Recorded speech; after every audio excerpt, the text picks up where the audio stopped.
I'm going to be a bit like a DJ here and playing. Please tell me if you can hear me. I'll just place it here and see whether you can do it.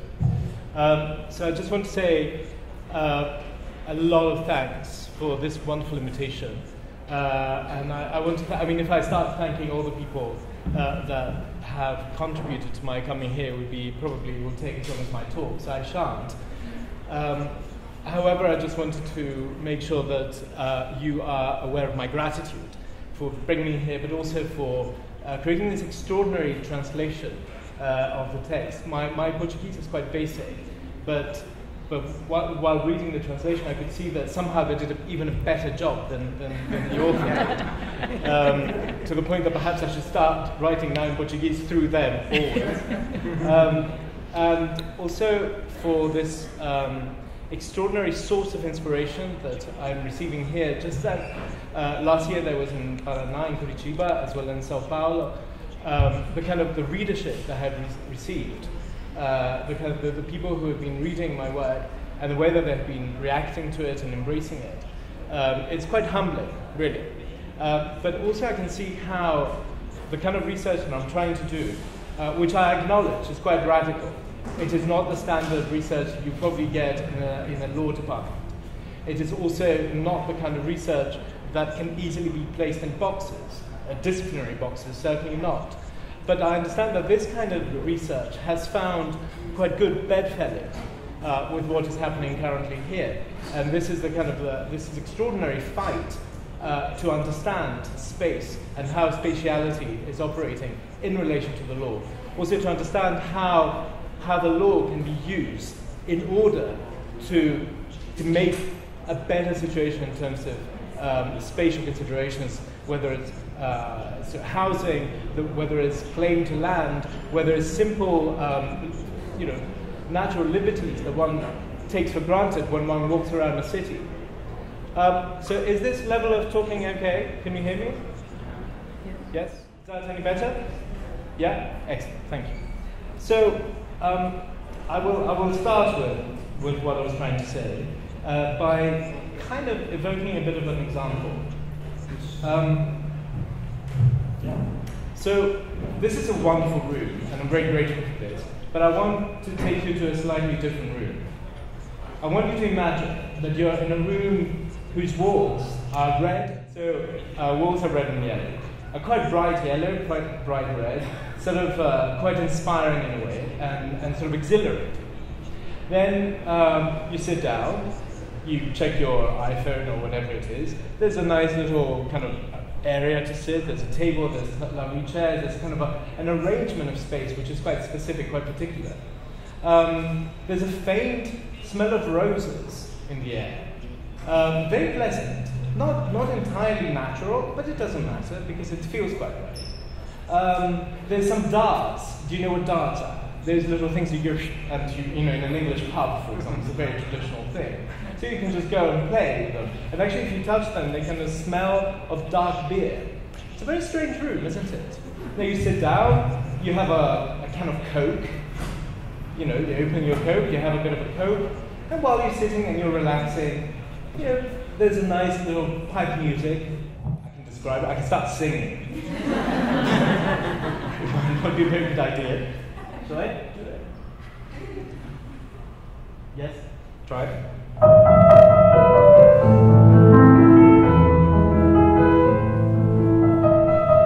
So this room is quite a relaxing and nice room. This was Fürelise by Beethoven, of course. I'm going to talk to you about this room later on in the presentation, but I just want you to understand that this is an entirely constructed room. A room that has been sanctioned by legal instruments and works through the senses in such a way that it makes you do specific things, usually consume specific things, develop desires for specific things, and generally be quite compliant with what the room wants you to do. This is a version of this world, essentially. This room is like a microclimate of precisely what is happening around the world now, especially I'm sure you've been following the news with Facebook and all those things, and how we are being somehow torn into pieces by corporations, by various trends, etc., in order to do certain things that we think we want, but actually we don't. So somehow this is the core of my talk. I'm trying to go a little bit beyond consciousness, before consciousness perhaps, and try to understand a little bit of how desire emerges, and how desire is sanctioned and directed in a specific way by law. And I'm calling this a methodology because somehow what I'm going to present to you are a few steps that I'm following in order to reach that state. So I'm going to talk to you about a few concepts. The first one is the concept of the lawscape. Now, the lawscape is a concept that unfortunately gives a lot of trouble to everyone who tries to translate my work. That's notably because it doesn't exist as a word. I had to make it up. But there is a very specific reason for which I had to make this up. Lawscape is a confluence, is a putting together of law and space. As simple as that. Then I'm going to explain a little bit more about what exactly it is. And this is why I'm extremely happy that today is also the day that we're launching this new, I suppose, network, but we want to call it, I'm calling it a collective or a kind of an open understanding of kind of an open community of ideas and desires, perhaps. We call it lawscape in English, but in Brazilian Portuguese is much more interesting because we call it parangolé. So, and it's a stroke of genius, of course, coming from these people, and of course it's very appropriate, and you see why. So from this lawscape, I'm going to move to the second methodological step, and this is a way of understanding what happens when law and space become so entrenched, so one into the other, that it's used as a tool towards specific purposes, whether these are consumption purposes, whether these political meekness and obedience purposes, whether these are ideas about fear of law and fear of space. And this I call atmosphere, because somehow it's this kind of rounded thing in which law and space come and reach their full, perhaps, intention. And the final thing, of course, is the concept of spatial justice, which is really the final thing. And I'm not going to be able to talk very much about it, but notably, spatial justice is not a moment where we all feel located and finally justly positioned. It is not the state of permanence and of happiness, but it's a question mark. And it's a question mark that we have to keep on asking. And if we don't do that, then we fail. All these steps are linked by this one concept, the concept of withdrawal. Now, withdrawal, that drawing oneself away from the various stages of what I'm going to talk about, is not a passive movement. It's not a kind of a movement of kind of defeat, but rather is a very important movement that moves from one register to another register, in which there is a potential of changing the conflict. So the conflict will remain. Yeah, no, he needs to reinitialize when it's necessary. I love PCs. Right, thank you. So what I'm going to start with is this idea of, as I said, the methodology. And the idea of methodology that I'm kind of using is I think will be very obvious what I'm trying to do here. I'm trying to think beyond standard conceptions of the human. I'm trying to understand I'm trying to suggest to you a methodology that will have several elements. One of them, of course, is post-humanist methodology, which means that we no longer understand the human the way we used to understand the human. That is, usually as a white, European, male, heterosexual, with a garden or something like that, who obeys very specific rules and is guided by rationality. We're moving away from that. We have, by definition, moved away from that. And we are entering this stage where we understand that the human is constantly mediated by technology, by other humans, by non-humans, by bodies that are extraneous to us, by all sorts of different things that come from the outside, and we don't have any control over it. So the idea of mediation of the human leads us to this kind of broadly understood post-humanist methodology, with which I'm sure you're quite familiar. I'm not going to stick very much to each term, but interdisciplinarity, of course, is for me a most important way of dealing with things, because I think it's our responsibility not to dwell onto one discipline, but to carry on trying to put different disciplines together. It has to be immanent. It's a methodology that does not transcend. It does not accept that there is a better world out there. It does not accept that we can strive for a utopia that lies away from us. The methodology that I'm suggesting talks about a world, and that's all we have. Talks about immanence, that is an understanding of boundaries, of limits, within which we can have the good, the bad, the end, and the beginning. So it is this.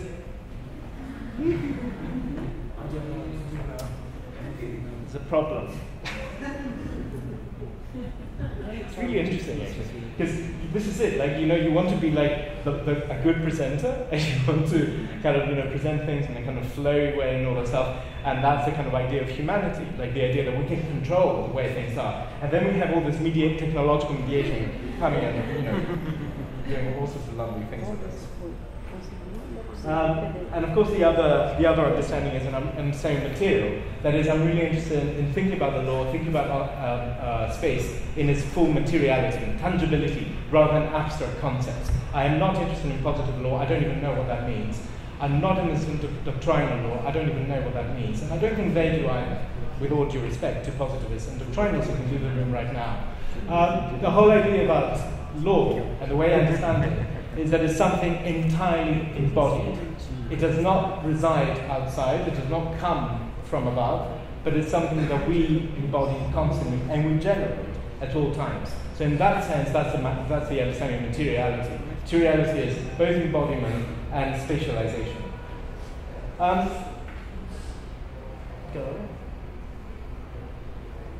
So we start on this flatness. I'm taking inspiration by Deleuze and Guattari, who talk about the plane of immanence. The plane of immanence is precisely what it says here. It implies this sort of groping experimentation and this layer of resource and measures that are not very respectable, rational, or reasonable. These measures belong to the order of dreams, of pathological processes, esoteric experiences, drunkenness, and excess. So essentially, it's backwards, coming back to us. Deleuze and Guattari are very specific philosophers, and some of you might know them. They have created this universe of intense materiality, intense immanence. And they always, let's say, start with this understanding of a plane of immanence, this continuum of which we are all parts, and in which we act, we flow, we stop, we move. Whatever we do, it is part of this plane of immanence. That is a particularly almost iconoclastic understanding of both, the understanding of immanence, of course, but also of the understanding of how we're supposed to approach law. Because if that is law, can this be law? Surely that's exactly what the law is trying to hunt down. Drunkenness and dreams, that's not law, is it? What I'm trying to think, though, is that maybe law has this possibility of thinking precisely along these methods and finding some different ways of expressing itself. So I would suggest that the law, as a plane of immanence, is some sort of all-embracing sum of folds, ruptures, and connections, where causality is immanently contained. What does that mean? What is law as folds and ruptures and connections? Think about the way that you connect with your friends, with your enemies, with the people you dislike. Think about the way that you follow certain rules. For example, you dislike somebody so intensely, and what is the worst thing you can do? Unfriend them on Facebook. I mean, can you imagine such an incredible offense? Or just block them on WhatsApp, or never include them in any group. Now, I'm being a bit silly, but the whole point is that everything that we do, the way that we fold with each other, and the way we rupture from each other, has its own normativity, if you want to call it. I call it law. Because all these things are kind of ways in which we have been conditioned, and through which we know how to behave, we understand how to behave, and we also know that, you know what, if you say you're harassing somebody on Facebook, you keep on writing to them or something like that, initially it's just a social faux pas. It's a thing that you shouldn't be doing, really. But then it's a spectrum, because if you carry on doing it, it can be harassment, it can be a real problem, it can be what in law schools we call a legal issue. But before that, we don't call it a legal issue. We call it, we don't call it anything. So what I'm suggesting is we should start thinking about the spectrum, the legal spectrum, where something begins in one way and can very easily end up very differently. So, in a way, this imminence is particularly haunting. It's haunting because we don't quite know what's in it.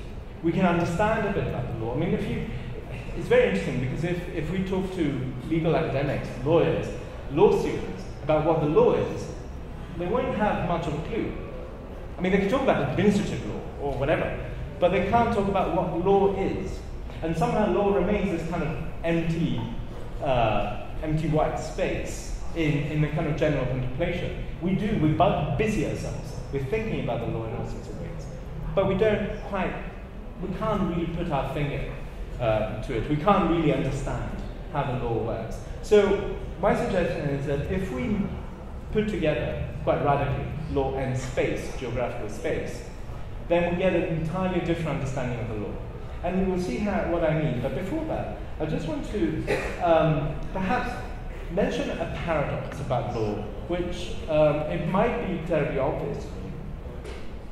But the law is something that both is and becomes. The law is something that is already here and also constantly developing, constantly changing. So the law needs to carry on becoming other than the law. What does that mean? That the law needs to become something disciplinarily, something other than the law. Namely, embrace a foundation of disciplinarity that addresses both object and method, and thus pushes the law into dealing with its environment in a way that disrupts and indeed imperils the perceived stability and reliability of the law. The law is all about precisely that, stability, reliability. We want the law because we want to feel certain. What I'm saying is that the law, but it's not even a normative suggestion. This is what happens with the law. The law keeps on becoming other. We're in this group this morning that we were dealing with kind of interdisciplinary understandings of the law. We talked about how the law, as legal academics, we understand the law as law, pretty much, just law. Like something that, finally responds to guilty, not guilty, yes, no, this kind of stuff. But then if anyone goes to a courtroom and listens through a case, one understands that the law has never been anything more than radically interdisciplinary. That the law always talks and always deals with other disciplines. So in a normal, pretty banal, criminal law case, you will have issues about time, you have issues about space, you have issues about gender, you have issues about race, you have issues about violence, you have issues about geography, you have issues about history, you have issues about politics. All these things appear normally, but of course in the language of the law. At the same time, though, the law needs to carry on being the law. What does that mean? It needs to carry on being the system that captures the future by operating through its past on a deliberately slow and indeed conservative temporality that, at least in theory, provides a certain social reliability. This is a great paradox of the law. It both needs to be law and not be law. It needs to engage with all sorts of other disciplines and understandings of the world, and also carry on being that boring little narrow understanding of law itself. It's quite schizophrenic. It's like Alice in Wonderland, we don't know which side of the mirror. But that's exactly the challenge. That's our challenge as well. We are being asked to be at the same time radically interdisciplinary and always return to the law. Because we, in some ways, do believe in law. Law has the potential of changing things. Law is a tool. It's not either, it's not necessarily something that oppresses, but it's also something that allows us to ameliorate our reality. So let me talk to you a little bit about the lawscape. So the lawscape, as I said, is a made-up word, and it's trying to play a little bit with the concept of landscape, of course, but also a concept of escape. So the idea of lawscape is somehow this ontological and epistemological identity, tautology, between law and space. I'm inviting you to resist thinking of law differently from space. I want you to think of any possibility of law that is non-spatial, that does not take place in a particular space. And I can tell you that there isn't such a thing. The law is always embedded in a specific spatiality. At the same time, there is no space that is not totally run by law. So think of this space here. The space, of course, this is in the Faculty of Law. But at the same time, it's just a nice little space, nice chairs and all that stuff, whatever. We have like people come and go. It's quite cool, It's fine. Where is the law here? What? Is there a law here? Maybe there is a bit of law, but what? Is it because it's a law school, or is it something else? And I'm going to tell you that you're sitting in law, you're sitting on law, you are touching law, your feet are on law, the people next to you are at a legal distance from you. The lights here show that the Faculty of Law has been paying its electricity bill, so we're very lucky to have lights. We have a kind of a very specific understanding of how a speech is to be given. So I'm standing here in front of you. We have a very clear hierarchy. Anyone who would pass through that door would see inside, will understand that this is a very specific situation. There's nothing fluid about it. These chairs cannot be moved. These chairs are made to be in specific rows. Do you see what I'm getting at? That we have the contractual understandings of law, we have the kind of institutional understanding of law, and we have a very material understanding of law. That you, in order to come in here, you were to go between 1, 2, 3, or 4 barriers in order to come here. You cannot, I don't know whether you can even choose your barrier, but certainly I could not choose my barrier when I was coming in. So I had to go there and say, number Deutsch. Okay, so I'll go to number 3. Then, number 3. So you have to go to number 3. So there's kind of a real interesting flow, like control of the flow of who comes in and who comes out. Now, if that's not law, I'm not quite sure what law is. So the lawscape is this tautology between law and space. So from now on, I'm not going to talk just about law, but everything I'm going to say is going to imply the lawscape. It's going to imply this ontological tautology between law and space. So the lawscape has several characteristics. As I said, the first one is post-human. So it's not just about humans, but it's about the way that you're interacting with your chair, the way you're interacting with your toilet, the way that you think that if you close the door in your toilet, you're going to be quite alone and quiet and calm and all that stuff. But in fact, the law is really in there with you. There's a bit of privacy, but this understanding of privacy is mediated by very specific understandings of the law. Then it's immanent. So there's nothing outside the lawscape. The lawscape doesn't have edge. It doesn't end somewhere. It has an infinity within it. So because the more you move into space, the more you generate law. Movement is already a legal understanding of space. So when you move into space, when you already moved in a certain way, say you came in this way, you're going to come out this way again or something like that, you're already creating, or you're generating law, or you're following existing law. So there's nothing outside the lawscape, everything's in it. At the same time though, lawscape is fractal. That means that there's various lawscapes at various moments. This is one lawscape, this space here, and this is part of the Faculty of Law, and then it's part of Belo Horizonte, it's part of Brazil, it's part of stuff. So that you get all these layers of lawscaping mechanisms. This doesn't mean though, and they're slightly different, but at the same time, I don't know whether you know what a fractal is, but a fractal is, imagine something like a pattern that when you zoom out, the pattern is there. When you zoom in, and you go into the details of the pattern, you see the same pattern that you saw when you zoom out. You see it when you zoom in. So fractal is this idea that it's the same kind of pattern, the same mechanisms, let's say, that apply on various layers, and various scales, if you want to think about it like that. So what do? I do all sorts of bizarre things. But one of the things I do is I'm asking my students to take a walk. So I'm asking them to do all these things. It's kind of I don't think I should read these things because they're just gerunds. They're just kind of ways of interacting or being in the law scale.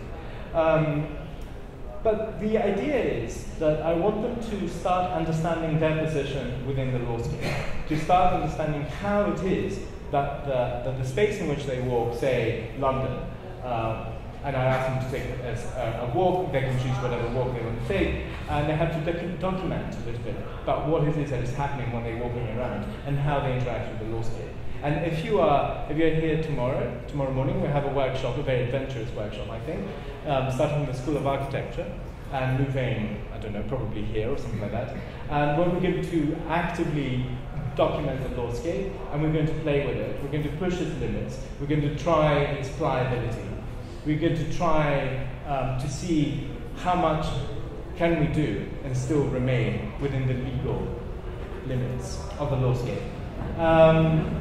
And essentially try to experiment a little bit between our bodies and the space around us.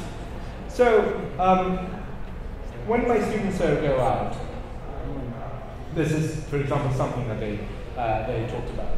This is the way others can see you. You're just another element on the street they're walking, in the form of yet another obstacle in their way. So it's a really interesting moment this is kind of an instance of post-humanism. So you no longer see yourself as a full individual walking with a direction and a kind of an intention. You want to go there, as we normally do, right? You go from A to B, that's what you do. If you take a walk, you liberate the diagonal.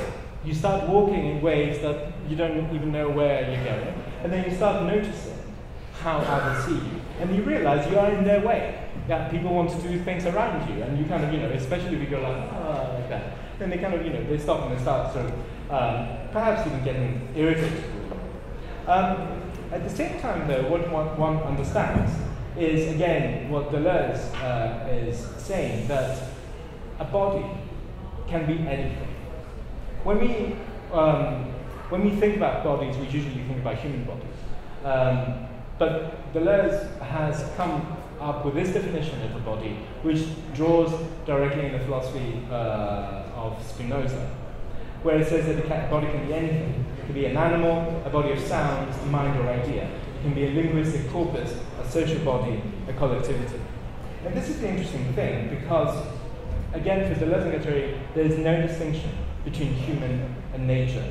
Obviously, you can see that this presentation is all about centaurs and the double thing between human and horse, and etc. But it's just a nice little thing. So it's a really interesting sentence, this one, because it starts with, okay, they make no distinction between the two. The human essence of nature. So they put the adjective human, essence of nature, and the natural essence of man. So already a bit like this. Become one. Okay, become one. And then within nature. So not within humanity and all this stuff. But then they become one in the form of production of industry. Can you see the play? It's constant, like human, natural. Bringing together, putting a bit like adjective here, then making a bit of a unit here, then in there, then constant incubation in new forms. So I feel sometimes that this sentence could go on forever. It's the kind of ad infinitum sentence that can carry on playing this kind of crazy dialectic, which is not even a dialectic, it's actually a fold. And this is exactly what a fold is. It's when things come together and become so entrenched, the lawscape is one of those, so manifolded, folded, so many times folded, that there is no point in trying to differentiate between these things. So again, another plug. I think we're going on Saturday. We're going to Overped, which is a mining town, of course, like a lot of course, towns in this region. But apparently there's also a mine that one could visit perhaps at some point. So I would think it would be really interesting if anyone is interested in coming along. It would be very interesting to try and understand a little bit the concept of verticality of the natural and the human industry as it goes down, and the kind of traumas and the wounds that causes on the earth. So Michael experienced precisely this moment of folding, where he said that he was at a park, he was kind of walking around and he got a bit lost, then he was trying to go from one thing to another, and he said at times he was feeling like an animal, like a prey, hunted by a predator. So that's exactly the kind of, it's a really interesting moment when you feel totally exposed pretty much, and you feel that the law isn't there to help you, you're just alone, and you're kind of, walking in that kind of a strange lawscape that makes you feel a little animalesque. And I didn't make my students do these things, they just actually came up with these things. And of course one thing that we were talking about is precisely the concept of hybrid, which is also a human body with a mobile phone, a cyclist, a woman walking her dog, a parking guard with a mysterious metallic stick, or even the students themselves. A man who consults her electronic map while walking, whereas Lily's suddenly aware of false teeth and some artificial liquid in her knees. So all that is kind of another understanding of what the post-human is, and what kind of bodies we have when we move around the lawscape. And the lawscape, walking around the lawscape, makes you understand a little bit of these things. Why is that? It's because when we walk the lawscape, we have encounters. An encounter is a real moment, especially for the lesbian period, where it says something in the world forces us to think. This something is an object, not a recognition, but of a fundamental encounter. Its primary characteristic is that it can only be sensed. It moves the soul, perplexes it. In other words, forces it to pose a problem, a question. So, we're reaching the crux of the lawscape. The lawscape is the moment, it is space, where questions arise. When you maneuver the lawscape, when you use law and space in order to improve your position, or in order to use the law in certain ways, in order to, let's say, improve your spatial position, in other words, that creates the question. And the question is a deeply ethical one. Do I have the right to do that? Can I do this? How far can I go with it?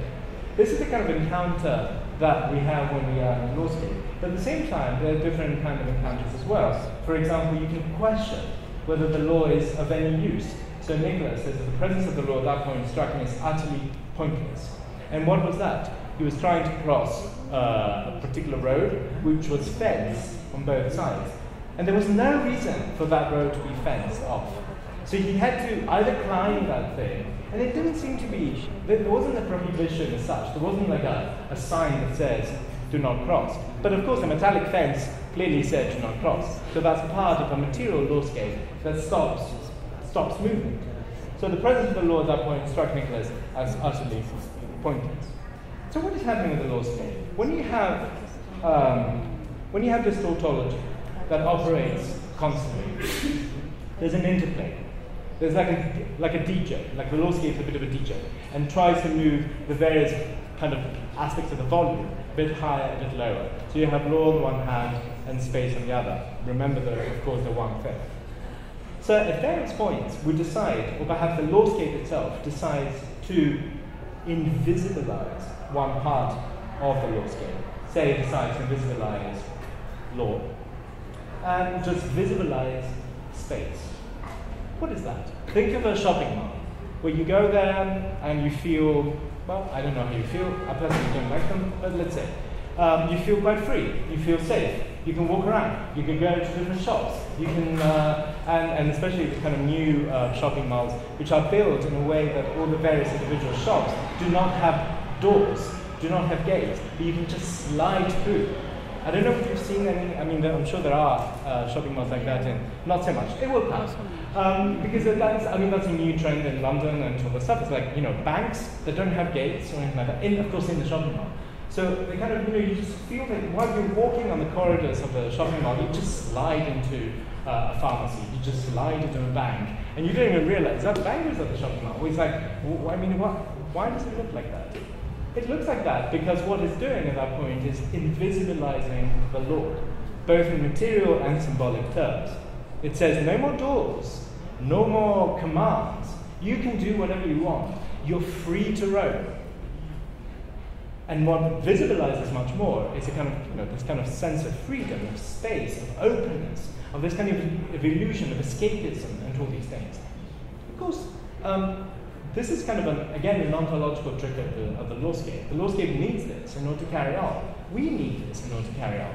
We could not possibly live in a reality which would be constantly legal. And when I say legal, I don't mean legal illegal, but I mean legal in the sense of law being constantly visible. Because that reality would be a prison, an actual prison, or a camp, a refugee camp. So these things are ways in which the lawscape visibilizes the law to such an extent that law becomes, or the matter, becomes pure law. That the walls become pure law, and you cannot cross. That moment of not being able to cross is exactly the opposite of that kind of wonderful moment of the shopping mall where you can just slide past. And of course, then you look a little bit at the shopping mall constructions and all that stuff, you see what they're doing, and you see that for example, the floor, there's whole studies about what the flooring of the shopping malls and these kind of places are. It should be shiny, so you can't go too fast. Because if you go too fast, you won't be able to shop. It should be confusing. I mean, there will be toilets, but you really have to look for them. There will be exits. There will be lots of exits, but it will be pretty impossible to find them. There'll be all sorts of, there'll be nice music. Remember the room at the beginning? We're going towards that. So this kind of concept, this kind of play of invisibilization is precisely what characterizes the lawscape. The lawscape is this constant thing of visibilizing and visibilizing its elements. But we, as bodies moving into the lawscape and creating, generating the lawscape as we move, we have the possibility of maneuvering it as well, to a certain extent. Because look, we can decide not to go to a shopping mall. Or we can decide to go into a shopping mall and not go into all these shops and all that stuff. The point though is that the lawscape as a plane of immanence is not equal. It's not something that is flat and equally applying to everyone. There are various bodies moving into the lawscape, and some bodies are stronger than other bodies, whether they're human bodies, non-human bodies, corporations, whatever you want. So these bodies make the lawscape tilt, make the lawscape incline or decline, determine how the lawscape is going to be formed and how the flow of the bodies on the lawscape is going to be formed. This is a very important point, because contemporary kind of new ontologies and new materialism, etc., which are kind of the current understanding of kind of, let's say, the more recent philosophical attempts at understanding the world, think of this flatness. Think of the active networks theory by Bruno Latour, which is all about this flatness, this ontological flatness, where the various bodies are pretty much on the same level. What I'm suggesting is that yes, okay, it's flat. It's very difficult to distinguish, but at the same time, there's certainly bodies that are stronger than other bodies. And this is exactly the point of political inequality. This is not something that is just theoretical, but it's something that determines precisely how law and space interact, how they come together. So, I want to move to the next step. And this is what happens when the lawscape grows up in a way. Because there's a desire, pretty much, in each lawscape to become something else. And this becoming is an atmosphere. So an atmosphere is something that relies on affects. Let me explain to you what affects are. I'm sure you know, but affect is something that comes from Spinoza, and is the affections of the body by which the body's power of acting is increased or diminished, helped or hindered. What does that mean? We all have encounters. Nicholas had an encounter with a metal fence. He was trying to get over it. He couldn't. he came out of this encounter much weaker. He could not go through. If he were to try to go over the fence, he might have hurt himself. He would have come out even weaker. This is an encounter which is a moment of affection for Spinoza, which has nothing to do with tenderness, of course. But I was told that affect in Brazilian is actually, it means also this kind of transfer of information and sense and of course, emotions. So the affections of the body by which the body's power of acting is increased or diminished, helped or hindered. So we constantly affecting each other and we're being affected. You're being affected now by me. I'm telling you things that you might find interesting, so you come out a bit stronger. I'm giving you a different perspective on what you think you know.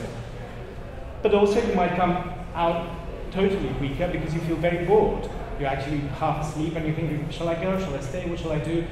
Just go. But the idea is that when we go through all these things, I mean, this is just one side of the effect, but the effect is also all sorts of other things. It's senses, it's the heating in this room, it's the kind of the light that makes us do things, it's the smell, also it's kind of all sorts of informational and emotional things that come with it. So we're never without affects. Affects always are in us and emitted from us. Deleuze say that the affect is man's. It's a gendered language, but we can actually easily translate this as humans non-human becoming. So a human is non-human becoming. It's a very interesting thing because it kind of shows that there's kind of in affect there's almost an animalistic quality. It's a thing that moves beyond the human and does something that is not quite human because we don't accept smelly as being too human. We'd rather have nicely deodorized people around us, where we can feel comfortable, we can feel at ease and all that stuff. We don't want people who start sort of spitting around and doing things. That's too inhuman, that's animalesque. So we are conditioned again to understand human and non-human in very specific ways, but affects quite often go beyond us. Because again, with a kind of more enlightened understanding of what the human is. A human is somebody who can rationally control her feelings, her expressions, what is understood by others. But you know what? I have no idea how my face looks like when I talk now. It might show the right amount of enthusiasm, but it might also show the fact that we had quite a heavy lunch. What was that? Manjok? So it was really heavy. So I don't know what it is. I mean, I'm hoping that it shows the right thing, but I don't know. So this is it. It's like you see, like a non-human quality is emerging at some point. The stuff that we don't. I mean, of course we're human in the sense that we eat, but perhaps we don't want to show this. And then finally, affects go beyond the strength of those who undergo them. And this is a moment of excess of affect. And affect is always excessive, always beyond the body. As I said, I had no control over what kind of affects I'm communicating, how I'm affecting you.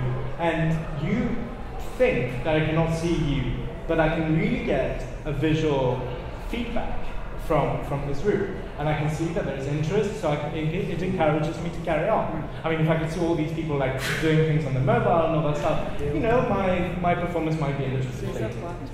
So, why am I saying all that?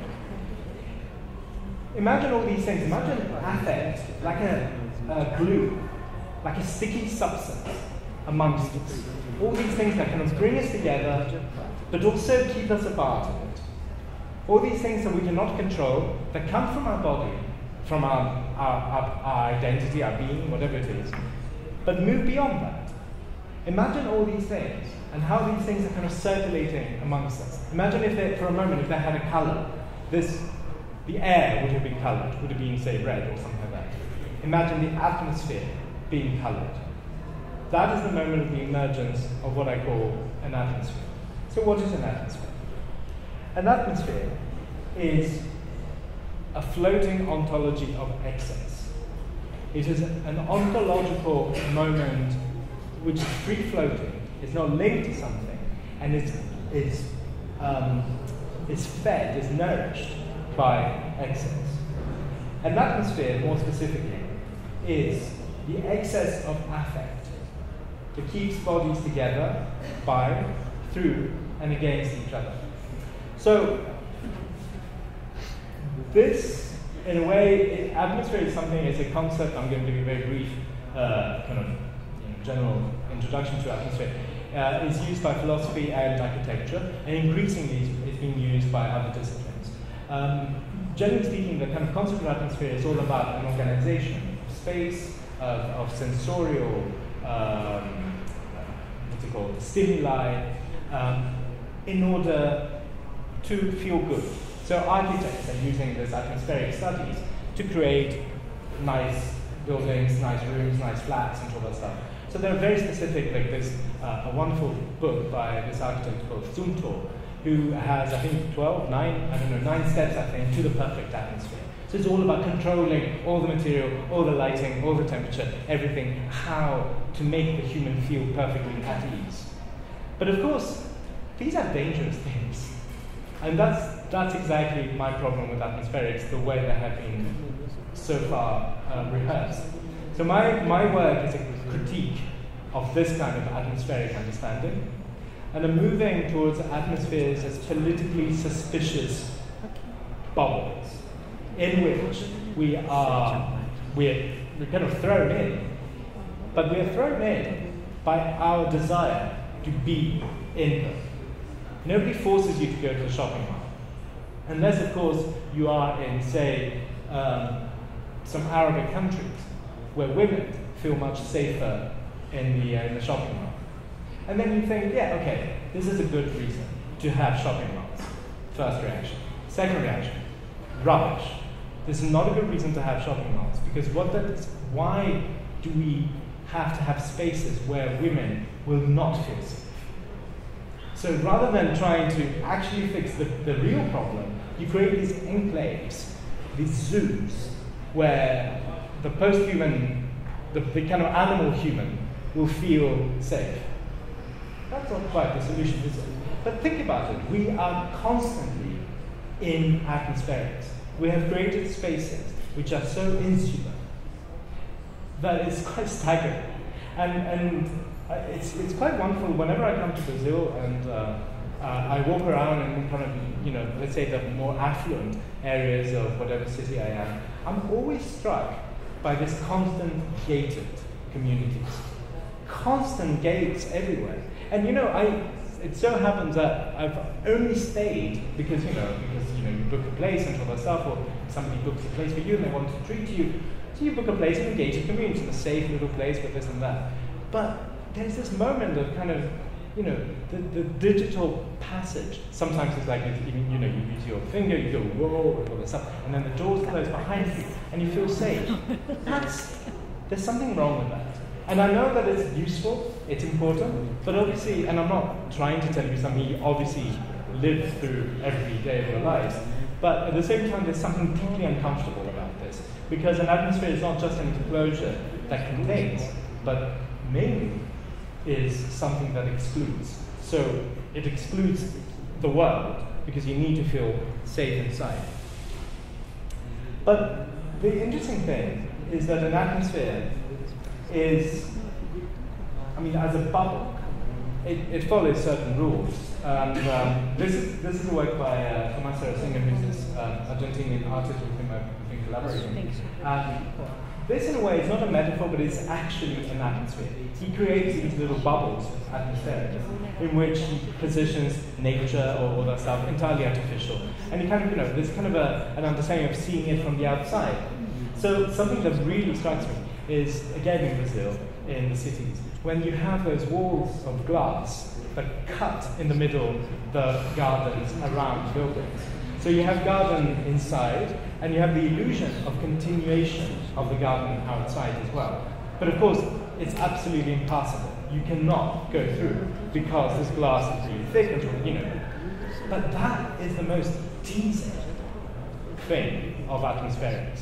This illusion that you are connected with the world. It's a glass. It doesn't really cut me off. I can still see, people can still see me, everything is good. Well, no, because that's exactly the point of atmospherics. it relies on this idea of almost transparent design. An atmosphere fixes the law scheme by directing desire in a circular way in order to reinforce the very atmosphere. What does that mean? That when we are in an atmosphere, we contribute to the atmosphere. The atmosphere isn't something that opens up or develops beyond us. We all here are constituting an atmosphere. If one of you starts screaming now, or starts dancing or whatever, the atmosphere will change. The atmosphere will change. The atmosphere will change, and we become something else. I mean, you can do that too. Okay, fine. But the point is that we are all complicit with atmospheric conditions. None of us can be excused from saying, "Oh well, I didn't want to be in that particular atmosphere. I don't want to live in a city with gated communities everywhere. I don't want to live in a world where we have Trump, deciding whether we're going to die next morning or something like that. I don't want. Yeah, we don't want to, but we do. I mean, we do. That's the important thing, that we carry on doing it because we contribute it, because we feel that by carrying on this particular atmosphere, that's where we belong in a way. There's always very little that we can do. We are conditioned by this idea that we kind of, what are we? Just one individual body? We're not able to change the world. Of course not. Not as individual bodies. Not unless you watch a lot of Hollywood films where, the hero, usually masculine and male and sort of self-governing, saves the world. No, it doesn't work like that. It works in waves. So changes comes like a wave. You have to ride the particular wave that is happening, and then something might happen. But the point is that atmospheres numb us, make us numb, the complicity is so absolute that we don't realize. And they're very clever, these atmospheres. They're constructed in a very clever way. Do you remember the initial room that I asked you to go in?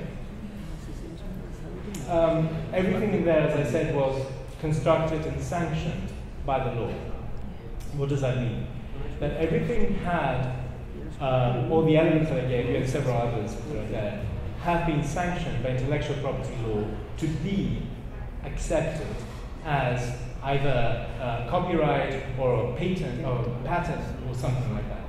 So the idea is that, for example, remember the walls were red and yellow?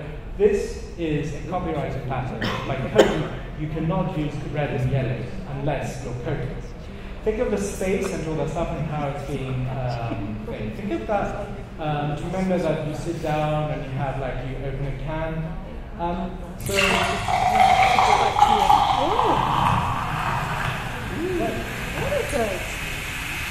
is it?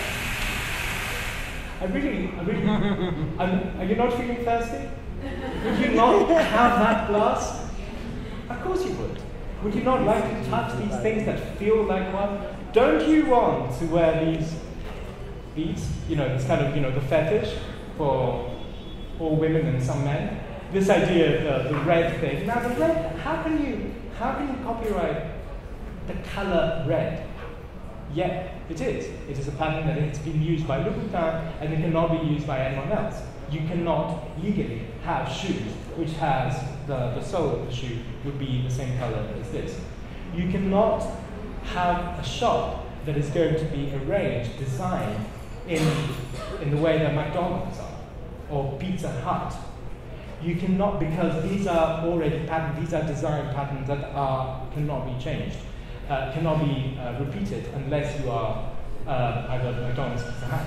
Apple, this building that just came up in Seoul, is a building that has been patented completely as a building. Do you remember the music, Few Head The first note of Beethoven has been copyrighted by, I think it's a company that deals with elastics or something like that, because they're using it for their own advertising. Do you remember the roaring lion of MGM? That kind of, the films, that's also copyrighted. So, in intellectual property law, we talk about the sensory depletion, that colors smells. The smell, for example, of the darts. Oh no, sorry, I didn't tell you, but the darts actually smelled of dark beer. So there's, I don't know why, but there's a dark beer smell in the darts when you go and play, because it makes you want to play more and also makes you want to drink beer. The floor is an elastic, it's a rubber floor, because if they want to cover the smell of the rubber, they infused it with this kind of artificial smell of roses. But even that is patented. So you cannot have a rubber floor that smells of roses, because if you do, then you run into legal trouble. So what's happening is that this is just kind of an easy example, very kind of obvious example of how the law comes and regulates our senses in such a way that we become almost synesthetically complicit with the atmosphere. So the atmosphere surrounds us, and we're happy to play with the surface of our iPhone or our Samsung and all that stuff, which is of course totally patented of all that stuff.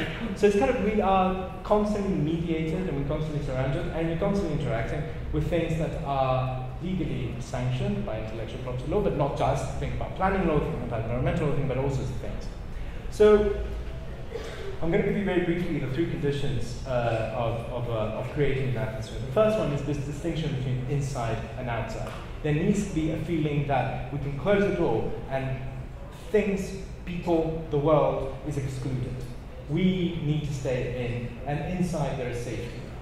And look, I'm not against this idea of having property, of having, being able to close the door at night, lock it, and be calm in bed. But what I'm trying to say is about this kind of orchestrated way in which specific segments of society are being systematically excluded through atmospheric mechanisms in order to feel inside immune and safe. So it's the fear of contamination, as it were, from the outside that the atmospherics are trying to serve. The second condition is that the outside has to be included inside. How is that? You just leave the door a little bit ajar, a little bit open, so you can still see. Or you put a glass wall, hey, so you can see what you're avoiding. Oh no, out there is dirty. In here is cool. We have a tennis club or whatever. So there's kind of this understanding of this outside and inside that Peter Sloterdijk, who's been working with atmospheres, calls an enclosure, so spacious that one would never have to leave it. And think about it broadly too. So the European Union, for example, has been thought of as an atmosphere. You have everything there, and then all of a sudden you have Brexit, or you have all these kind of separatist movements that kind of think about resisting EU. And there's where I'm becoming really ambivalent, because of course I'm not saying that Brexit is a good thing. You probably have heard of Brexit, like the exit of Great Britain from the European Union. But at the same time, one has to acknowledge that the European Union is an atmosphere with very specific boundaries that excludes and has failed to deal with, say, the refugee problem that is kind of ravaging the globe, environmental issues, etc. So it's still kind of we are constantly, we are in this atmosphere, and this atmosphere is part of a bigger atmosphere, part of a bigger, it's like, Russian dolls, like all these things that kind of, we move in. So the third condition is the condition of synthesis. That we have to have an impression that we have everything we need in here, in atmospherics. And this is a very specific thing, because Najarian says to distill all cosmic processes into one unified body, cyclically infinite, yet functionally restricted. Everything must be unified. And that's what we do. We live in a world that is constantly unifying itself and coagulating itself into bubbles of atmospherics that rely on our desire. And then there's a possibility. And the possibility is to withdraw from those atmospherics, to break out from an atmosphere. But then, this is a real problem. Because of course, when you break away from an atmosphere, you have to move somewhere else. This is the violence of space, that no two bodies can occupy the same space at the same time. If I want to move in to sit where you are, I will have to push you out and take your place. There's no two ways about it. So, as I move, I displace. And sometimes I move with the sanction of the law, and sometimes I do it because I can. Israel thinks that it can move into the Palestinian occupied territories and build what's it called? Not the actors, what do you call anyway, the housing accommodations and conglomerations in Palestinian ground, but just for Israelis, for Jewish things. So they construct, for example, a whole network of roads, of sort of cities, of access to this, which is, it's not, Palestinians are not allowed to go. And this is Palestinian territory. We know that under international law this is illegal, yet they do it. So they kind of keep on displacing other bodies. But spatial justice is this moment, is this question that emerges when, you know what, I like your place, or I like the fact that you have access to a nice view, or I love the fact that you have access to the sea, or something like that. But can I actually really push you out and go in? So that's special justice, as I said, is a question. It's a question that needs to be repeated. And it needs to be repeated because somehow we are constantly confronted with spatial justice questions. Spatial justice is not fair distribution of resources, as Ed Serger would have said, or even David Harvey. Spatial justice is a conflict. It carries on happening. And spatial justice is perhaps a possibility of withdrawing from the register of that conflict and finding a different way of dealing with the problem. So, for example, in the garage downstairs, which is only for professors and the administrative staff. Now, this is a really interesting moment, because somehow it just says, yeah, you know, don't be greedy, right? This is perhaps one of the clearest declarations of spatial justice I've seen. Like, don't we just have one place and then collaborate? You know, just don't just push people out and all that stuff. Because it's like, you know, you have to do it. You have to move from a particular register of, okay, now I'm coming with my, you know, 4-wheel huge thing and all something. I don't care about the others. But actually he's telling you, okay, move away from this. Move away from this individualistic position. And think about the other. That's a moment of spatial justice. So what I love about the idea of this kind of idea of spatial justice is that there's nothing about waiting. It's not a Derridian, Jacques Derrida justice, which is about to come. It is not a justice à venir in French, to always come. It is not a justice that comes almost transcendentally to us. It's a very tangible, material justice. We practice it constantly, or we practice spatial injustice constantly by staying put, by thinking, I found this amazing position in the garage, I'm not going to move. And actually I'm blocking a couple of cars behind me, but I'm not going to leave my keys because I don't care. So, you know, you can do that. Fine, you can do that. People do that all the time. I mean, you go to a bus and all these things like that, it's kind of constantly there. This is the interesting thing about kind of a spatial justice that is so tangible, so everyday, that we lose count of it. It's not about this big moment of a court decision that will finally deliberate on a hot issue. It's that too, perhaps. But it's also about our everyday practices. And I think this is a hugely important thing. And we cannot afford to forget it. So I'm just going to give you some characteristics of spatial justice. And with this I'm going to finish. So spatial justice is, of course, as I said, is a displacement. It's a moment of moving in to somebody else's space. Of course, it's always spatial. It can never be anything but spatialized. But it's amoral. What does that mean? There is no standard way of doing things.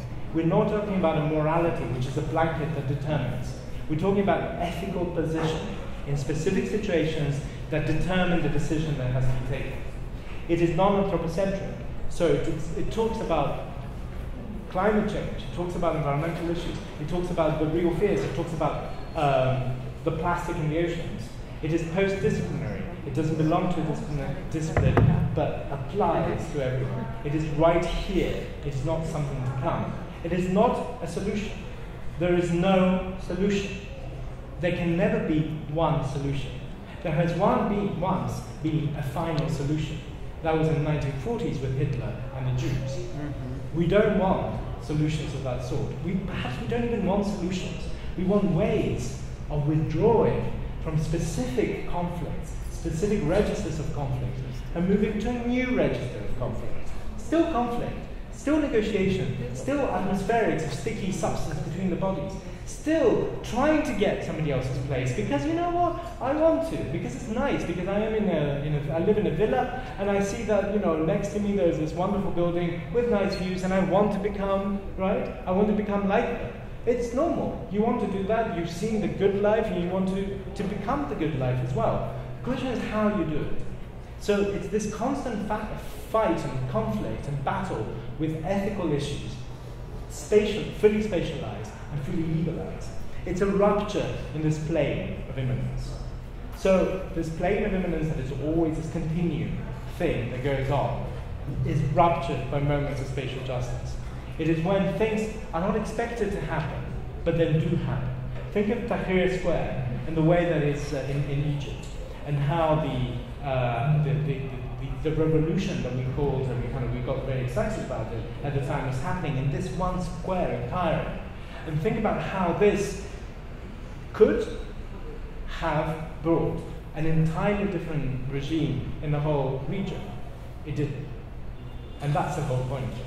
That we never know. There's no prescription of doing something. There's no guarantee that once you withdraw from an atmosphere of oppression or whatever and all that stuff, you're going to end up with spatial justice. Spatial justice, as I said, is a question, it's a possibility. But what happens when you withdraw from an atmosphere? Where do you end up? Okay, we said that we displace other bodies, but then you end up somewhere. You sometimes end up in another atmosphere, or something that looks like an atmosphere. But usually, and that's if you're lucky, you'll end up in the lawscape. Because remember, there's nothing outside the lawscape. So whenever you withdraw, you end up in the lawscape. But that's a moment of maneuvering. That's a moment of using your body, the space around you, the law, the way that the movement constructs and generates law, to change. That is a moment of possible change within the lawscape and not in an atmosphere. So this concept of withdrawal comes from various sources. I've been inspired by Nicholas Luhmann and the kind of understanding of closure, but also by Deleuze and Guattari, this understanding of kind of really almost carnivalesque breaking, a freakish understanding, which in turn they are influenced by Nietzsche, breaking with the regime and bringing down the regime while we withdraw. So in a way, spatial justice emerges when a withdrawing body passes into a differently oriented space in which the register of conflict might change. There is no prescription. And yet, you know what? If you move there, you think, okay, this is good, I'm comfortable, it's good here. Is that the end of it? No. That's exactly the point of repetition. The spatial justice is a question that must be asked again and constantly. Because if you stop asking about your ethical position with regards to your rights, your obligations, and your position, your body, your corporeal position, then you end up not in spatial justice. You end up in some perfect society in your mind, but that's an atmosphere, that's an enclosure, that's a life you think you want. You actually don't. Thank you so much.